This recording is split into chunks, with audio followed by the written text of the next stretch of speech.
Indot ang iyang sayo-sayo higaligson, wa na sakit ang tukod, ang iyang tiil, wa na atong sakit sa sanhi sa dahilan sa rheumatism o arthritis. No, sa taas ng uric acid, no. Before ana higaligson, ato siyang gi-interview, ato siyang gi-konsulta, no, hubag yung tiyang tiil. Oh, daghan na siyang naadtuan. O niya diri karon niya ato na siya sa Jensen Chiropractic and Bone Center Clinic, no. Kay wa man ato siya nakita sa iyang pagsulod, ato siyang gipalakaw usa bago siya mo undergo siyang treatment sa acupuncture. Nani siya sungkod nga dala na inyong nakita, no.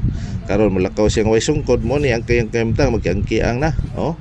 So ato siyang gihatagan dayon og sesyon. Nang sesyon pa lang higala igsoon. Karon makita na ninyo unang sesyon acupuncture kay wa may diferensya ang backbone, wa may mga diferensya o deformities. So acupuncture karon lihok niya, sayo-sayo na siya. So mo ni siya higala igsoon unang sesyon pa lang nindot na yang paminaw siyang lawas. Katubay balatin sama kaniya rheumatism, sakit ang tuhod, lutahan, dire na kamo ato sa Jensen Chiropractic Bone Center Clinic. Welcome ka Jensen. Have a nice day. God bless you always.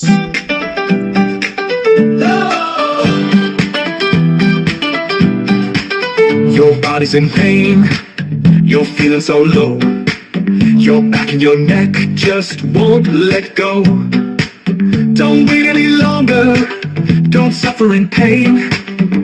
Dr. Rock is here to help you again.